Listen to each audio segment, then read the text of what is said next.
This video is a walkthrough of the lesson plan for UDL Part 1.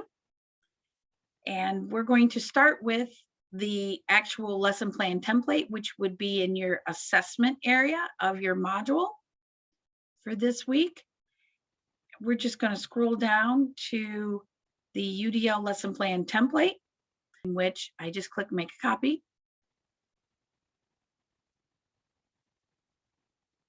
And now I have a version of the lesson plan that I can work on. I can change the title to, and it won't affect the original.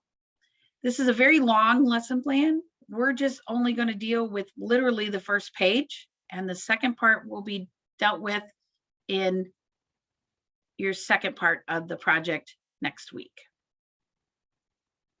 So, Metaverse Augmented Reality Lesson Plan. And the first thing that we're going to do is, since this is a copy, we're going to go ahead and change the title. So I'm going to put Arbogast,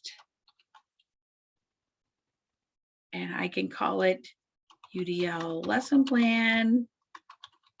I don't really care what you call it. Just make sure your name is in there somewhere. And so UDL Lesson Plan, and I'm going to say example since I'm just showing you this example. So now we get into the meat of the lesson plan, and this is the informational section. The informational section, you're always going to fill in the white parts of the lesson plan, with one exception. This up here says delete this title line and type your own lesson plan, unit plan, title. So this is the overall arching theme of your lesson plan. We talked about way back when we talked about standards, we talked about themes and content strands and the overarching umbrella of the standards. Well, that's what we're looking at here. We're looking for a general topic. And for me, I am going to work with animal habitats. Whoops. So animal habitats is my theme for this particular lesson plan. The content area is going to be the subject area that you're working on with animal habitats. And for me, this is science. And then if I tab over to author, it's obviously your name. The time required. So the time required is, if you were in a classroom, how much time would you spend on this particular theme, unit, module? And again, there's no wrong answer here, but I do want you to think logically. If you're going to do animal habitats, is this something you can do in a day? Is this something you can tie in with a math lesson, something you tie in with a history lesson? Is this something you're going to work on totally by itself? So for me, I'm just going to say we're going to work on animal habitats for 1 week. So again, it's up to you. The grade level or audience, for me, it's going to be second grade. The next section is academic standards.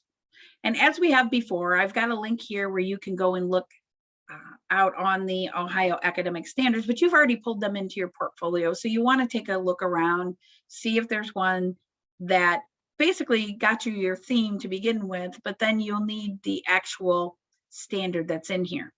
And I found one prior to doing the video, and this one is 8.k.ls.2. Living things have physical traits and behaviors which influence their survival. So I pulled these from the second grade science standards, and that is my academic standard. And this obviously has to do with animal habitats. That was the theme. The next is the learning objectives, or what is the big idea or goal of this lesson plan? And the goal of my lesson plan is going to be for students to be able to recognize that animals need different environments to survive.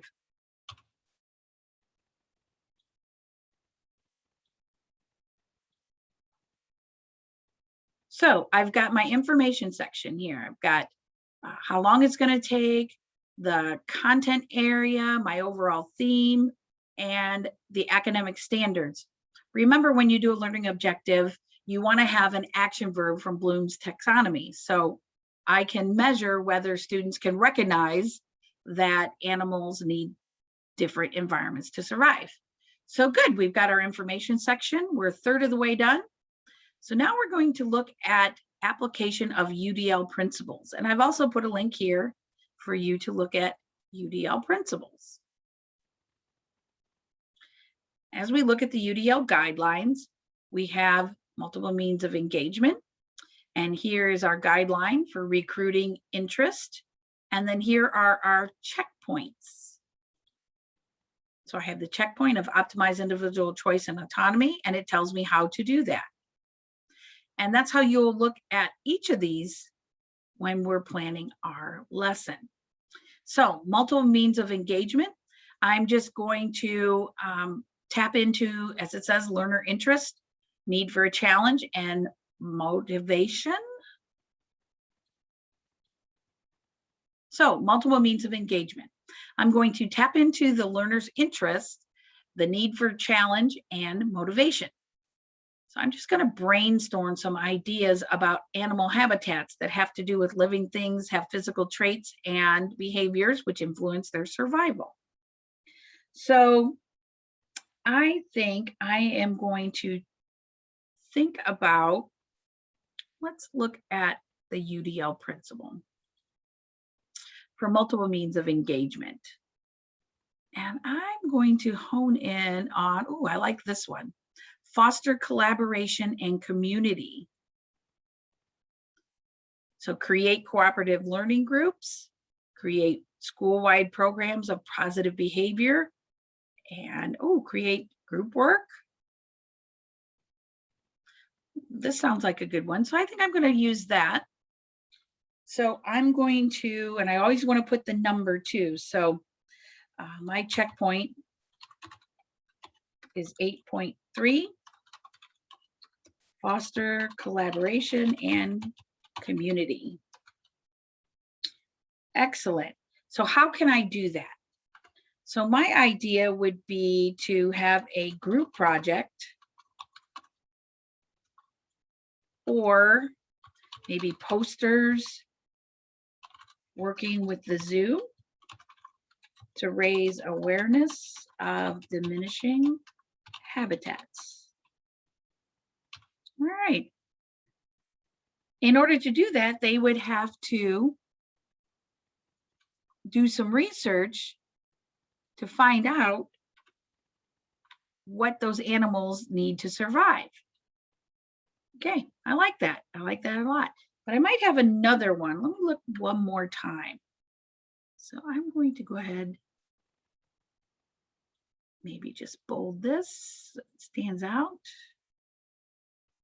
And let me look for another checkpoint.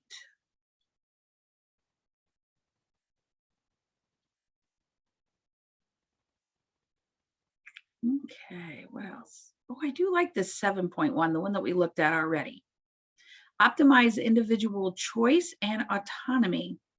And I can do that by provide learners with as much discretion and autonomy as possible by providing choices in such things as the level of perceived challenge, the type of rewards and recognition, the context or content used, and so on. So that looks like a good option for me.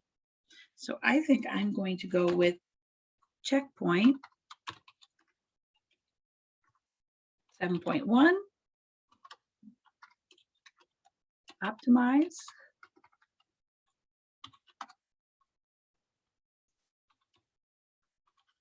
individual choice and autonomy. Awesome.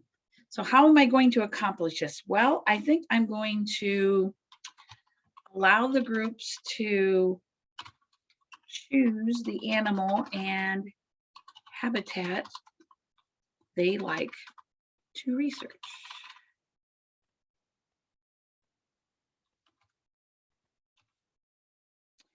I also think since we're going to use metaverse in our next part of this piece of the lesson plan, our next part of our project, so I'm going to say utilize a metaverse experience in which students can choose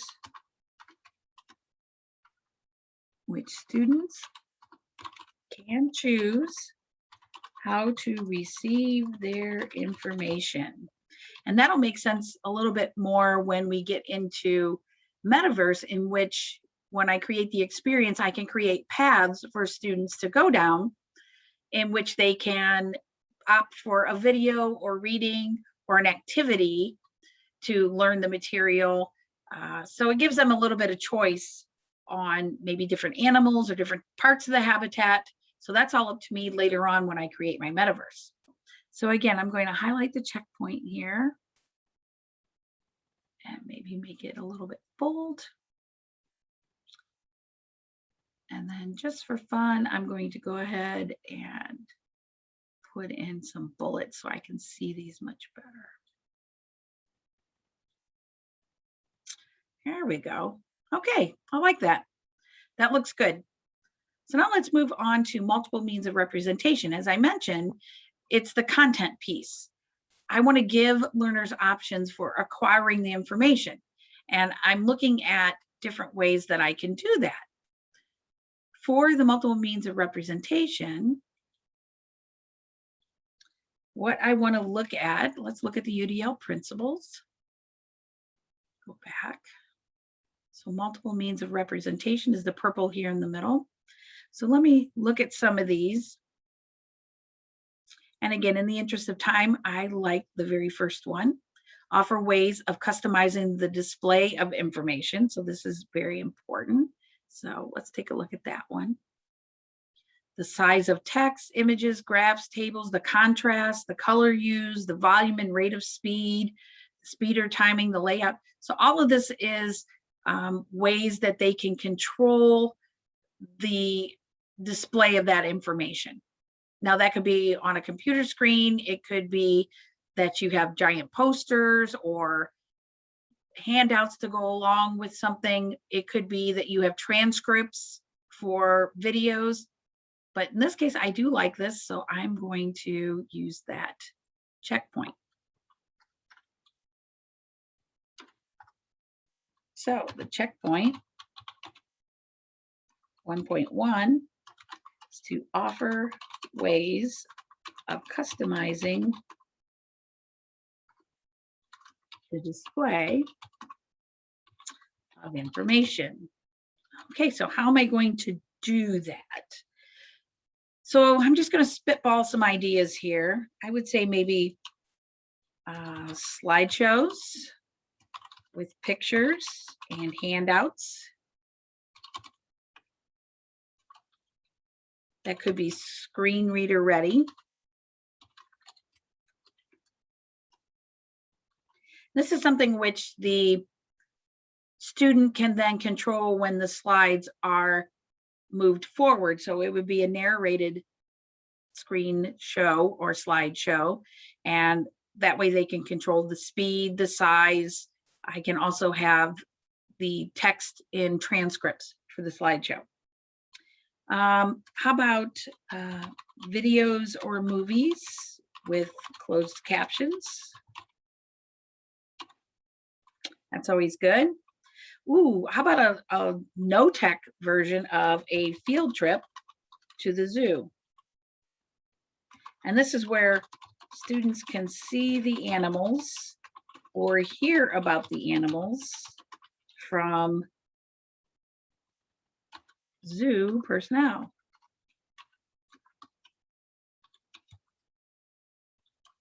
So this is a bit of a stretch as far as changing the display, but the display would be the actual live animals. So they can see pictures of them up close with the plaques that they have at the zoo or the actual zoo animals in action. So it's really kind of like changing the display because a lot of them have touch screens and interactive exhibits about animals and habitats. So a little bit of a stretch, but I like it anyways. And then again, since we're doing metaverse, I'm going to say utilize a metaverse experience in which students can alter the size of the fonts, sound levels, etc.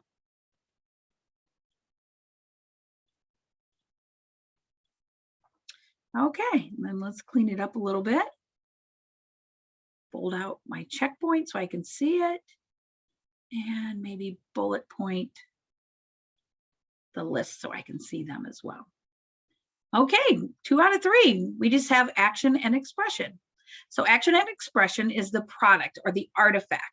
So what can I have students do that will tell me that they have mastered the idea of animal habitats and they can recognize that animals need different environments to survive?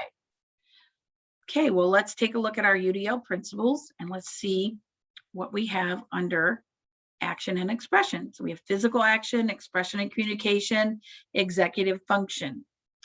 Ooh, so this one, I'm going to go down here for expression and communication. This looks very techy, so that's why I was drawn to it. Use multiple media for communication, 5.1. Compose in multimedia such as text, speech, drawing, illustration, comics, storyboards, physical manipulatives, social media and interactive, solve problems using a variety of strategies. Sounds good. I like this one. So my checkpoint is 5.1, use multiple media for communication. And how am I going to do that? Okay, let's just spitball some ideas. How about complete a shoebox project? Or a diorama. Ooh, how about another fun one? Dress up like the animal from your habitat. Oops. And tell us about the habitat. I like that one. How about create the habitat in Minecraft for education? Ooh, that's a good one. That might also be engagement and could be something to where students could challenge themselves a little more. Instead of a diorama, they could create a Minecraft digital version of the habitat. So again, these can cross over a little bit. And I know, how about we have them complete, you got it, a metaverse experience. Do our little cleanup here.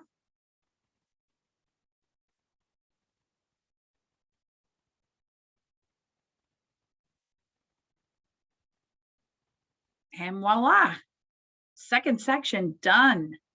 So I do want you to take some time to look through the UDL principles, the different guidelines and checkpoints, and really come up with something. Don't use the same ones necessarily that I used. It's okay to use maybe one, but try to find some other ones that are different than the ones that I used. Okay, last section here, teaching the UDL lesson. Okay, so now we're down to the nitty-gritty. How actually are we going to teach the lesson? So what is my post-assessment going to be? The post-assessment would be, okay, I can have them do multiple things, multiple projects. They can do a shoebox diorama, they can dress up, they can do all these things, but how am I actually going to assess that they recognize their habitat? The animals need different environments to survive in that habitat. So this doesn't have to be anything that's up here. It could be a quiz. It could be one of the projects that you're doing. And that again would be something that you would ensure that you've met all the learning objectives in order to have that post-assessment. So for our post-assessment, I think I'm going to, I will have the students complete a short quiz on habitats in general, things that we've gone over, and then select between a diorama or a Minecraft habitat of their choice, and have them complete a metaverse experience. So my assessments are based a little bit on the all types of learners that we've talked about. So there's a logic type piece, which is the short quiz. There's the physical or kinesthetic type piece, which is building or creating something.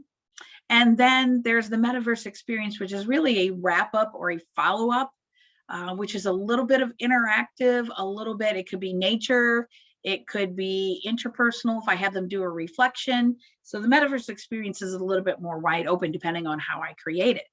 So I've got those three things. Between all of them should tell me if they have understood about habitats and recognized that animals need different environments to survive. And then our final thing is, great, I'm going to do all this or any of these items that I've brainstormed. What resources do I need in order to do that? And that's just a very simplified version of what are you going to do to implement these options and all the different things that I might need to do that. So I would say for the short quiz, I would need, I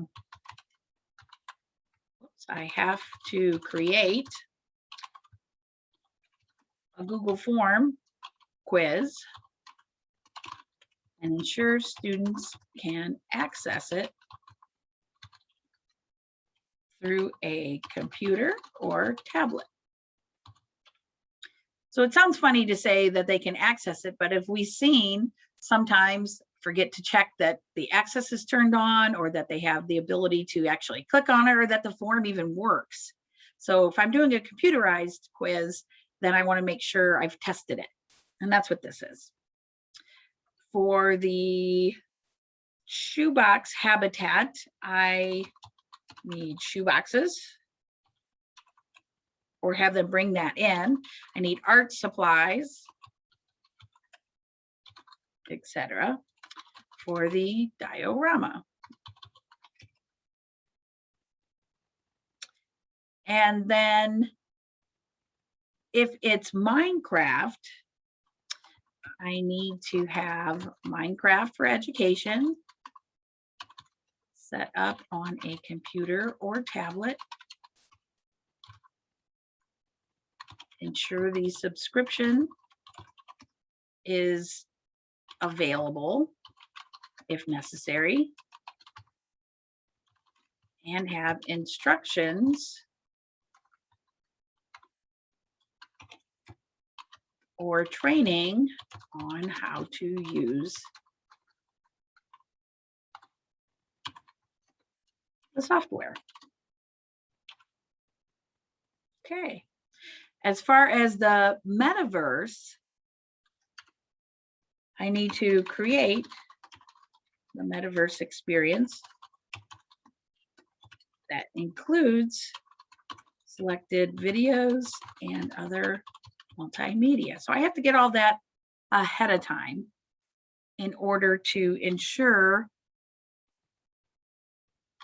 that these assessments and so forth that I want to complete are ready to go. And again, I'm just going to do a little cleanup because that's the way I am. Awesome. So this looks good. This looks real good. I like this. As it says, you've completed part 1. We're not going to worry about part 2 until the next week. And Part 2 is going to be planning your metaverse experience and so forth. So once you've learned about emerging technology next week and specifically about metaverse, then you'll be able to complete this section. For this particular part of the lesson plan, you're not going to add it to your Google site until we've finished the whole lesson plan. So at this point, all you're going to do is share the document, and you want to make sure that you've put it into your EDU 120 shared folder. I'm not going to do that here because you already know how to do that. And or you can get a link that says anyone with the link can view. So anyone with the link can view, and you can copy that link there. This is what you want to copy and paste into the Blackboard Dropbox for this week for the lesson plan. Next week, when you finish the lesson plan, you'll be uploading it to your Google sites, but just not this week. And that's it. That is the lesson plan. It looks good. Make sure you're taking the time to really look at your academic standards, figuring out your learning objectives, and spitballing some of these ideas for your lesson plan. As always, if you have any questions, concerns, you're struggling at all, please get a hold of me and we will answer your questions and walk through some of the issues that you're having. Otherwise, have fun, enjoy, be creative, and have fun with it.